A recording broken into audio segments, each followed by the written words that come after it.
एक बार प्रदेश में अकाल पड़ा। यह देखकर गौतम बुद्ध को बड़ा दुख हुआ। उन्होंने लोगों से कहा कि बहुत से लोग अन्न और वस्त्र के लिए तरस रहे हैं। उनकी सहायता करना हर मनुष्य का धर्म है। आप लोगों से जो कुछ बने वह दान करें। बुद्ध का उपदेश सुनकर सब लोग बिना दिए अपने अपने घर चले गए। एक गरीब व्यक्ति बैठा ही रहा। उसने सोचा कि मेरे पास तो ये वस्त्र है, अगर मैं इन्हें उतार कर दे दूंगा तो नंगा हो जाऊंगा। उसने फिर से सोचा कि मनुष्य बिना वस्त्र के पैदा होता है और बिना वस्त्र के ही चला जाता है। न जाने कितने साधु सन्यासी बिना वस्त्र के रहते हैं, फिर मैं बिना वस्त्र के क्यों नहीं रह सकता। उसने अपने वस्त्र उतार कर बुद्ध को दे दिए। भगवान बुद्ध ने उसे आशीर्वाद दिया। वह प्रसन्न होकर घर की ओर चल पड़ा। वह खुशी से चिल्लाकर कह रहा था, मैंने अपने आधे मन को जीत लिया है।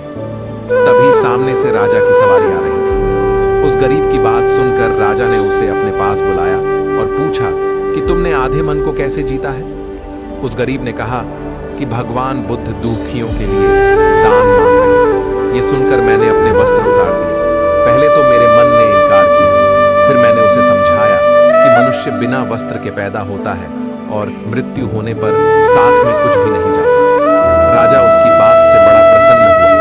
उसने मोतियों का हार और कीमती वस्त्र उसे दिए। उसने वह सब ले जाकर भगवान बुद्ध के चरणों में रख दिया। बुद्ध ने उसे हृदय से लगाते हुए कहा, जो दूसरों के लिए अपना सब कुछ दे देता है उसकी बराबरी कोई नहीं कर सकता। दाता दाता चले गए, रह गए अब कंजूस।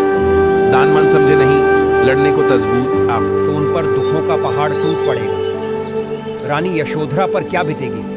आप अपना निर्णय बदल लीजिए, मेरे साथ राजमहल लौट चलिए।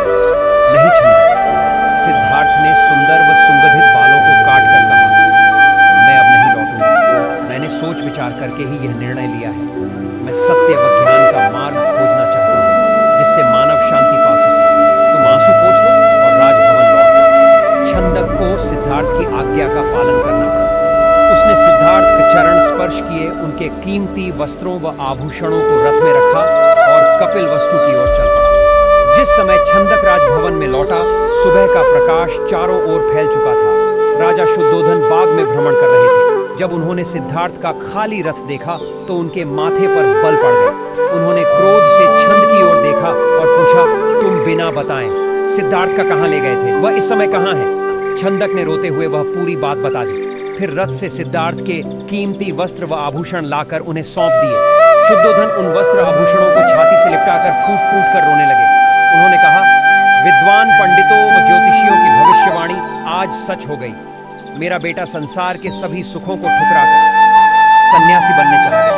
रानी प्रजावती को जब इस बात की सूचना मिली तो वह पछाड़ खाकर गिर पड़ी। जब यशोधरा तो पता चला तो वह भी इस बात को सहन न कर सकी। वह विलाप करने लगी, हैं स्वामी, तुम बिना कहे ही घर छोड़कर चले गए। मुझसे कम से कम एक बार मिल तो लेते। क्या मैं इस योग्य भी गए? मुझसे कम से कम एक बार मिल तो लेते। क्या मैं इस योग्य भी नहीं थी? क्या तुम्हें अपने छोटे से पुत्र का भी धन नहीं आया? कम से कम उससे तो मिलकर जाते। इसके बाद यशोधरा ने भी राजसी वेशभूषा उतार फेंकी। केवल सुहाग चिन्हों को छोड़कर उसने सभी आभूषणों का त्याग कर दिया। वह साधारण भोजन करती तथा पृथ्वी पर सोती। उसकी यह दशा देखकर प्रजावती बहुत दुखी होती। वह यशोधरा को छाती से लगाकर रो पड़ती और अपने स्वास्थ्य का ध्यान रखने के लिए कहती, यह तेरे खेलने खाने की आयु है बहू। वे यशोधरा से कहती, परंतु तूने तो सिद्धार्थ की तरह ही संसार के सभी सुख छोड़ दिए। क्या यह ठीक है? इस तरह रहने से क्या तुम बीमार नहीं पड़ जाओगी? तब राहुल की देखभाल कौन करेगा? माताजी यशोधरा उत्तर देती, मेरे पति अब सन्यासी बन चुके हैं। वे पृथ्वी पर शयन करेंगे तथा जंगली फूल फलों का भोजन करेंगे। ऐसे में भला राजभवन में सुख के साथ कैसे रह सकती हूँ? आप कृपया दुखी न हो। राहुल में ही इसके पिताजी की छवि को देखें, इससे आपको शांति मिलेगी। प्रजावती राहुल को छाती से लिपटाकर रो पड़ी। सिद्धार्थ के चले जाने के बाद कपिलवस्तु का हर व्यक्ति उदास हो गया। राजमहल में तो दुख का साम्राज्य ही स्थापित हो गया। ऐसे में केवल नन्हे राहुल की लिकारियां ही राजमहल में गूंजती तथा सबका मन बहलाती। स्थित प्रज्ञता कहाँ तक कायम रहती है? अजी, ये सब कहने सुनने की बातें हैं, मैंने गंभीर होकर कहा। तब क्या आपका ख्याल है कि भगवान ने अर्जुन को लड्ढाने के लिए गीता रची है? खट्टर काका ठठाकर हंस पड़े। एक छुटकी सुपारी का कतरा मुंह में डालकर बोले, अजी तुम कहाँ हो? ये सब कवि की कल्पनाएं हुई हैं। कवि को तो कोई आधार चाहिए। अपने काव्य का चमत्कार दिखलाने के लिए किसी ने रामचंद्र जी का प्रसंग लेकर रामगीता बना दी, किसी ने शिव का प्रसंग लेकर शिव गीता बना दी, किसी ने गोपी का प्रसंग लेकर गोपी गीता बना दी। इसी तरह किसी ने अपना ज्ञान बघारने के लिए कुरुक्षेत्र की पृष्ठभूमि में भगवत गीता की रचना कर दी। तुम ही बताओ कि घमासान युद्ध के 18 अध्याय गीता कहने या सुनने की फुर्सत किसको थी? क्या उस बीच में 18 अक्षौहिणी सेना त्राटक मुद्रा लगाए कुंभ प्राणायाम साध रही थी और संजय की आंख में टेलीविजन लगा हुआ था? कवि को किसी व्याज से सांख्य योग एवं वेदांत की पंडिताई छांटनी थी, सो उन्होंने छांटी है। मैंने कहा, खट्टर काका, तो आपकी दृष्टि में गीता से कोई लाभ नहीं? खट्टर काका मुस्कुराते हुए बोले, लाभ क्यों नहीं? एक लाभ तो यही कि परिवार नियोजन में सहायता पहुंच सकती है। मैंने पूछा, सो कैसे? खट्टर काका बोले, देखो, गीता का संदेश है कर्मण्येवाधिकारस्ते मा फलेषु कदाचन, गीता 2:25।